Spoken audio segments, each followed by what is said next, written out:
फौजदार group of education में आपका हार्दिक अभिनंदन एवं स्वागत है ऑनलाइन वीडियो में। सभी विद्यार्थियों को good morning. BA BEd second year और बीएससी बीएड सेकेंड ईयर में शांति शिक्षा एक सब्जेक्ट चलता है, उसका पार्ट सेकंड फर्स्ट पार्ट पिछली वीडियो में अध्ययन कर लिया था, पार्ट सेकंड अध्ययन करेंगे। तो इसमें हमारा प्रकरण टॉपिक रहेगा नकारात्मक एवं सकारात्मक शांति की विवेचना। उसमें शांति का अर्थ एवं शांति की कुछ धारणाएं उसमें अध्ययन कर ली थी। तो इसमें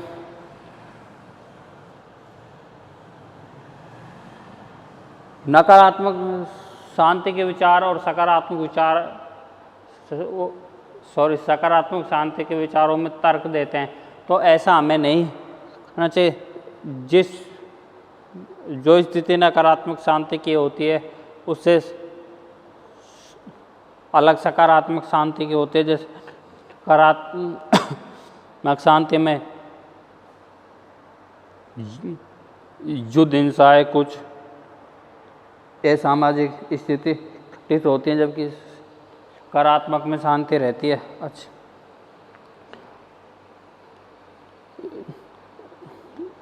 तो उसमें कोई हमसे कह रहा है कि कुछ सामने वाला कहता है तो उसको हमें सहन करना रहता चाहिए, तो शांति रहेगी। तब हम लोग कुछ कह रहे हैं थोड़ा बहुत उसको हम सहन नहीं कर सकते तो फिर वो अशांति के रूप में अवदोरित। इसी के दौरान केतिन बॉल्डिंग जैसे शांति अनुसंधानकर्ता ने खोज किए चर्च किया है कि अनुसंधानकर्ता ने ये चिंता व्यक्त है कि शांति की धारणा निशस्त्रीकरण की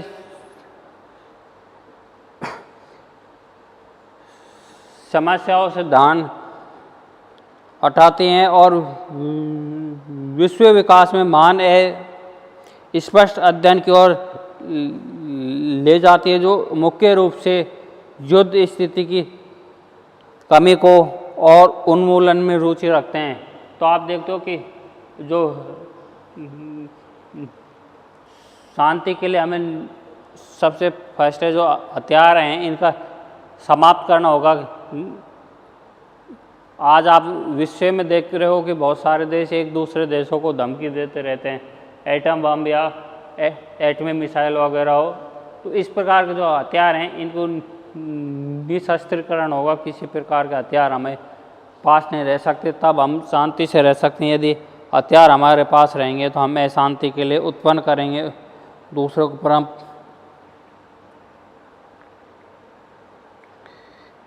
इसी अनुसंधान में लोकप्रिय विषय बना हिंसात्मक सामाजिक व्यवहार, अव्यवस्था नियंत्रण, युद्ध के खतरों की कमी, आकस्मिक युद्ध निवारण, परमाणु शस्त्रों का अप्रसार और उसके साथ संधि की बातें, संधि की शर्तें। तो इन सबको हमें ध्यान में रखना चाहिए कि एक दूसरे देश के मध्य किस प्रकार संधि होती है किसी युद्ध के बाद। तो उनकी जो संधि हैं उन सब का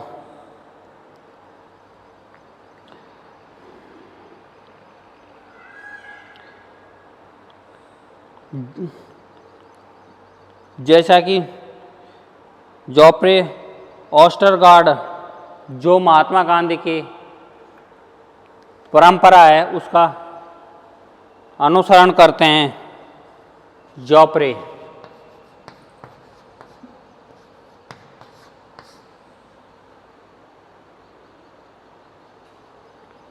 ओस्टरगार्ड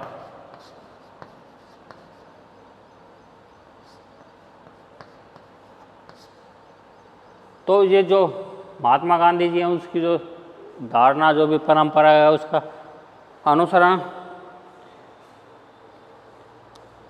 करते हैं।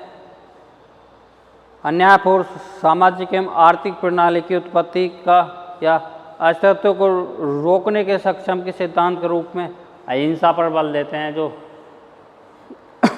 आप देखते हो अन्यायपूर्ण सामाजिक जो आर्थिक प्रणाली है उसको अहिंसा के उसको रोकने पर बल देते हैं। अहिंसा सामाजिक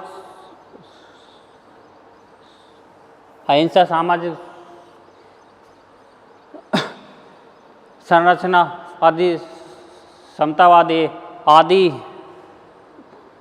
सामाजिक संबंध स्थापित कर प्राप्त की जा सकती है। ऐसा नहीं कि हमें जो सामाजिक संबंध था वो सामाजिक हिसाब से स्थापित की जा सकती है, जबकि गैर सामाजिक हिसाब से।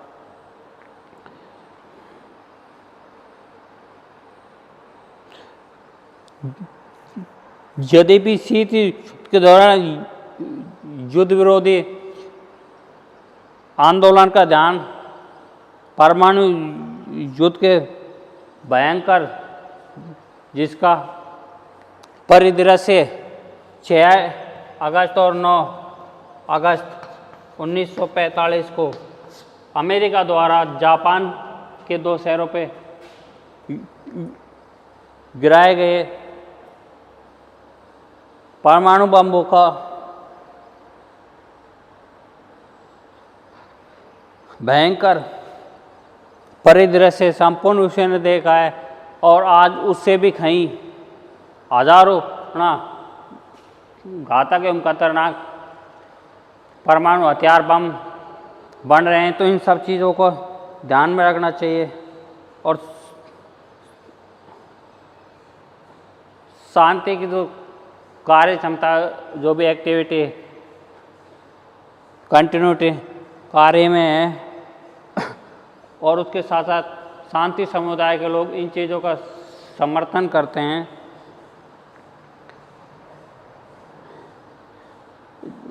शांति का अध्ययन नीति परिवर्तन और क्रिया के लिए तैयार किया जाता है। उसका अंतिम लक्ष्य है संपूर्ण मानव जीवन बेहतरीन सामाजिक परिस्थितियाँ उत्पन्न करे और शांति से अपने अपने एनवायरनमेंट को शांत बनाए रखे और शांति से रहे। इसके साथ आगे आता है नकारात्मक शांति।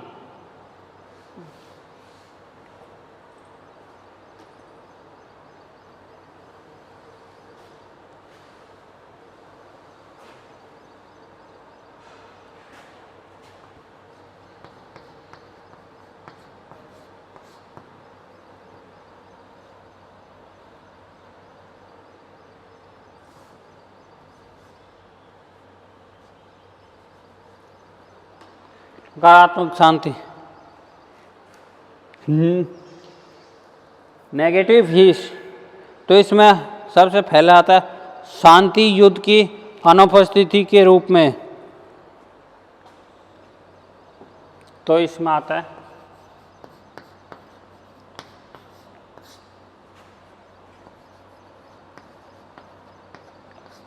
शांति युद्ध की अनुपस्थिति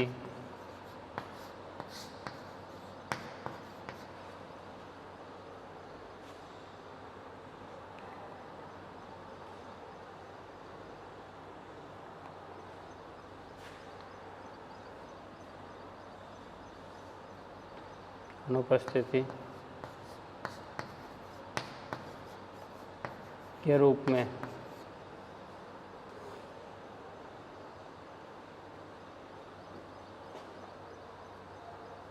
आप देखते हो जो एक शांति है वो एक युद्ध के अनुपस्थिति के रूप में होनी चाहिए। नेगेटिव शांति ये राज्यों के मध्य अथवा उसके भीतर हिंसक संघर्ष युद्ध एवं युद्ध पर लागू होता है। सामाजिक सामान्य जन एवं राजनीतिकों में शांति की अवधारणा व्याप्त रूप से मान्य है। आप देखते हो कि युद्ध, ये कोई एक दूसरे देश से अंतर्राष्ट्रीय लेवल पे कोई युद्ध नहीं होता है, ये प्रत्येक देश के स्टेट या स्टेटों के भीतर अशांति है, नकारात्मक शांति है। इसमें जन सामान्य में राजनेता जो पॉलिटिक्स से होते हैं, तो इनके द्वारा ये इस प्रकार की नकारात्मक शांति का अवतृत उत्पन्न होता है, जो कई स्थिति परिस्थिति के अनुसार उत्पन्न होती हैं।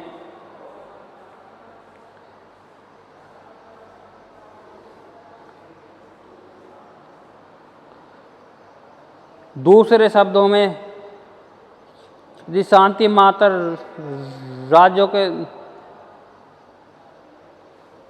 मध्यवर्ती राज्यों के भीतर पूर्व स्थिति मानती है, तो आप देखो राज्यों के मध्य और राज्यों की स्थिति शांति मात्र ये नहीं कि इस चीज़ को एक स्टेट से दूसरे स्टेट के अंतर्गत दे तक माने, उसके बाहर भी इस चीज़ को देखने को मिलती है, उसकी अनुपस्थिति होना चाहिए। जैसा कि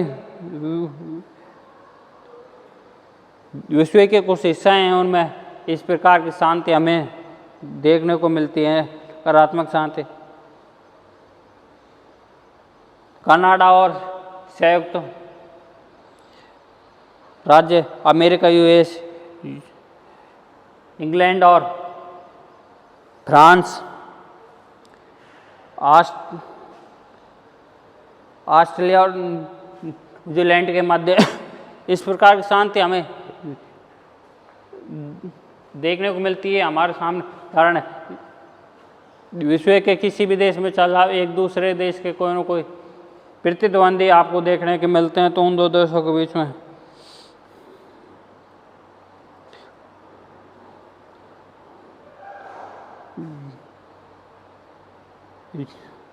उदाहरण स्वरूप यूरोप में अंतर्राज्यीय युद्ध में लगातार कमी आ रही है, और अब यूरोपीय समुदाय के सदस्य इस शांति संस्कृति को अपना चुके हैं। इस प्रकार की प्रवृत्ति विश्व के सभी देशों के नागरिकों में होनी चाहिए। ऐसा नहीं है कि हमें शांति उत्पन्न करें कि शांति। उदाहरण स्वरूप सेक्शन अफगानिस्तान और वियतनाम के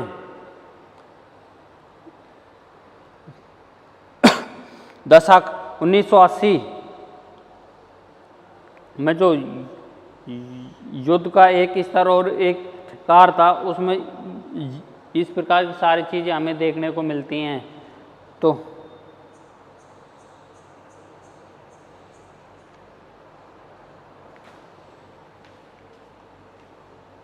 इसके बाद अगला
शांति युद्ध की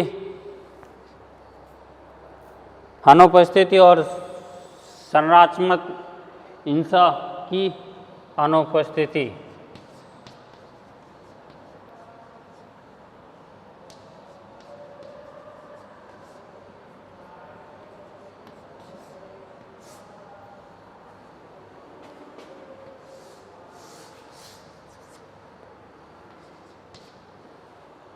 तो इसमें आप देखते हो कि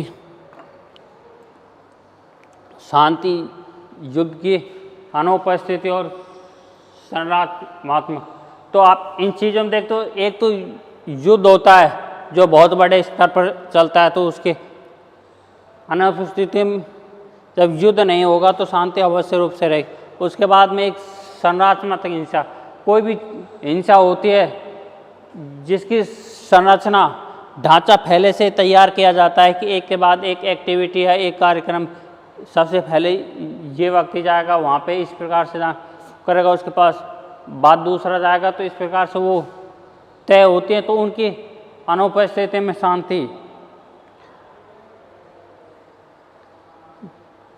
जॉन गॉल्टन ने 1959 में राइट के दृष्टिकोण को सकारात्मक शांति दो श्रेणियों में बांटा गया था, दो श्रेणियों का प्रयोग किया गया था।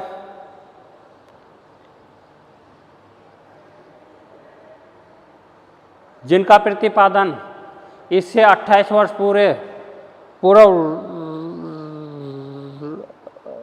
राइट ने भी शांति के इन दो भागों का प्रतिपादन किया गया था। गॉल्टन ने एक तृतीय स्थान का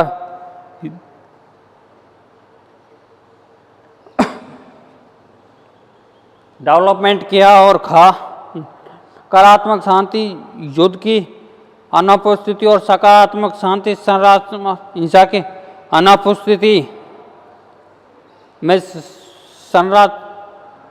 संरचनात्मक हिंसा की अनुपस्थिति की अवधारणा का अभिप्राय या जो कारण होते हैं, जिस कारण सामाजिक आर्थिक अन्य संगठनों का जो कारणों का जो तरीका होता है, इस प्रकार विश्व में अन्न उपलब्ध नहीं होगा तो विश्व के अनेक लोग भूख से मर जाएंगे। आप देखते हो कि बहुत सारे लोग इससे पहले भूख से मरते थे, आज भी नहीं बल्कि वर्षों पूर्व। अब तो धीरे धीरे नई टेक्निकल से प्रत्येक देश स्वयं के ऊपर निर्भर होगा, लेकिन 1966-67 में हरित क्रांति से पहले इंडिया में संपूर्ण रूप से जितनी जनसंख्या थी उसको संपूर्ण रूप से अनाज पैदा नहीं होता था। और इसके साथ साथ अनेक लोगों को जब दवा नहीं मिलेगी, आगे पूर्ति नहीं होगी, तो लोग बीमारी से महामारी से भी मरते जाएंगे। जैसा कि आप देख रहे हो वर्तमान समय में कोविड-19 जो वायरस चल रहा है, उससे बहुत सारे लोगों को जान चली गई है, बहुत सारे लोग संक्रमित हैं। पर डे तो ये वो है कि जब इसकी वायरस की कोई दवाई वर्तमान स्वरूप में अभी आई नहीं है, तो गॉल्टन का प्रतिपादन के विश्लेषण में समुदाय राज्यों के मध्य या राज्यों के भीतर अंतर्राष्ट्रीय स्तरों के साथ साथ वैश्विक स्तर का भी सम्मिलित है, जो कि विश्व की जो अर्थव्यवस्था है उसको बहुराष्ट्रीय कंपनियों या अंतर्राज्यीय पॉलिटिकलों के द्वारा प्रभावित किया जा सकता है।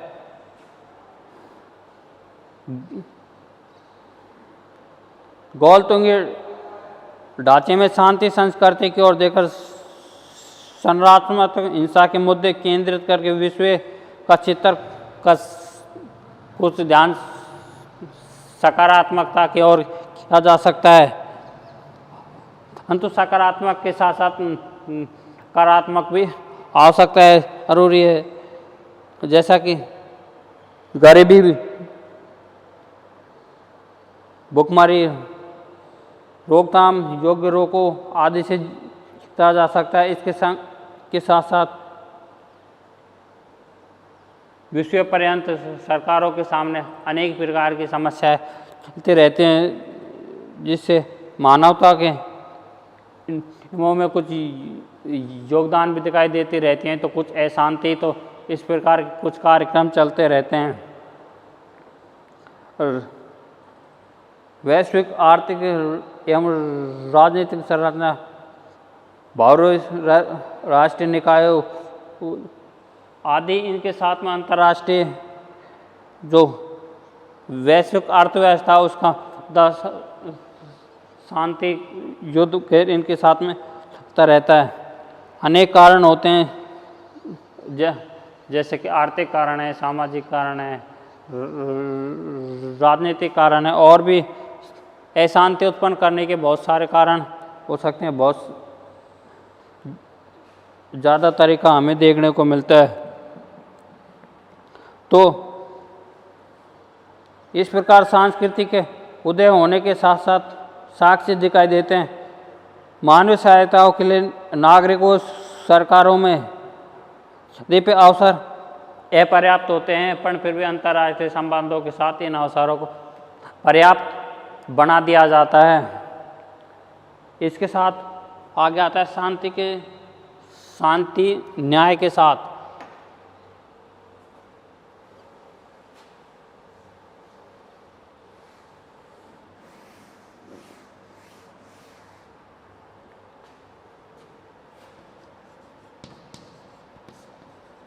शांति न्याय के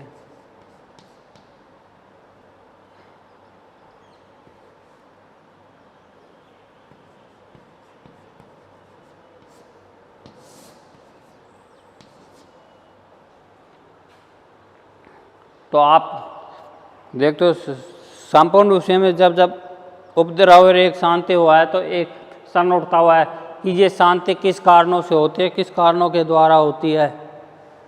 तो इसमें हम लोग देखते हैं कि एक अशांति उत्पन्न होती है जिसमें न्याय, अब जब हम कोई कार्य को कर रहे हैं तो उसके प्रति कुछ अच्छा या जो वास्तविकता का न्याय है वो होना चाहिए शांति के साथ। हम कहें कि विश्व का कोई भी देश उससे अछूता नहीं है कि हम स्वयं को एक शांति चाहने वाला देश मानते हैं, फिर भी परंतु दिन प्रतिदिन अनेक घटनाएं होती रहती हैं। तो इन घटनाओं के पीछे कोई न कोई कारण होता है, कोई न कोई वजह होती है, या कोई संरचनात्मक सोची समझी कार्यक्रम भी हो सकते हैं। विश्व में या देश में शांति के लिए आवश्यक है सभी को लगे को उसका समान रूप से अवसर दिया जा रहा है, और सबके साथ मिलकर एक जैसा न्याय हो रहा है। ये नहीं कोई चीज़ का अवसर एक ही व्यक्ति को बार बार मिल रहा है,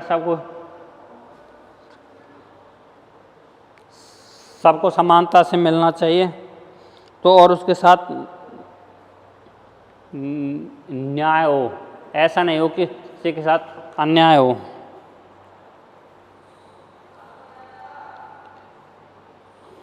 ऐसा माध्यम के रूपों में देखा जा सकता है। देश में न्याय और शांति दोनों के मध्य स्थापित करने का एक संकल्प लिया जा सकता है। संकल्प के द्वारा भी ये संकल्प भारतीय संविधान के उद्देश्य का में ये स्पष्ट है कि लोकतंत्र में सभी इकाइयाँ बराबर रूप से समान रूप से कार्य कर सकती हैं। इन सभी को विकास के लिए एक संकल्प इनके साथ में आ गया था। जैसा कि संविधान की प्रस्तावना में न्याय शब्द का उल्लेख किया गया है। जब न्याय आर्थिक, राजनीतिक, धार्मिक, सामाजिक एवं समान अवसर प्राप्त होते हैं तो देश में शांति की स्थापना अपना आप या स्वयं ही हो जाती है। और जब इस प्रकार का कोई भेदभाव नहीं होगा तो देश में शांति की स्थिति उत्पन्न हो जाती है। भारतीय संविधान में अन्य भाग जो न्याय और शांति का पोषण करते हैं, मौलिक अधिकार, नीति निर्देशक तत्व और आते हैं। भारतीय संविधान के भाग 3 में मौलिक अधिकारों से संबंधित और भाग 4 में नीति निर्देशक तत्वों को मिलाकर भारतीय संविधान के संघर्ष समाधान के पूर्ण कुंजी के रूप में तैयार की गई हैं।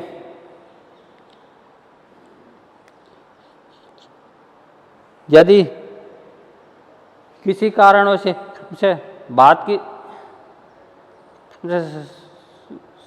संविधान की आत्मा और संविधान की चेतना के रूप में माने जाते हैं और इन तत्वों को संविधान और सामाजिक न्याय का वास्तविक सत्य निहित होता है।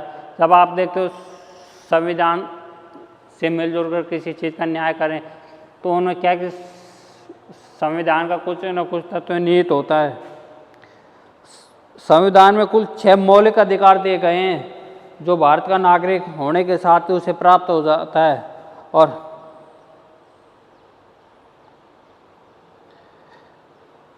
इसे वो भारतीय नागरिक से छीना नहीं जा सकता। कुछ ऐसे दशाएं हैं जो कि भारत के नागरिकों के जो मौलिक अधिकार हैं उनकी रक्षा करते हैं। तो कुछ कारणवश ऐसे होते हैं जिनको हम स्वयं को रक्षा करते हैं। तो ऐसा नहीं है कि कुछ ऐसा भी है जिन कानून के द्वारा हमारे रक्षा करना गवर्नमेंट का मौलिक अधिकारों का हमारा कर्तव्य अधिकार है, गवर्नमेंट का कर्तव्य है। इस प्रकार से संबंधित सभी को वो किया जा सकता है। इससे आगे अगली वीडियो में अध्ययन करेंगे और इसी के साथ इस वीडियो को यहाँ समाप्त करते हैं। सभी विद्यार्थियों को थैंक यू।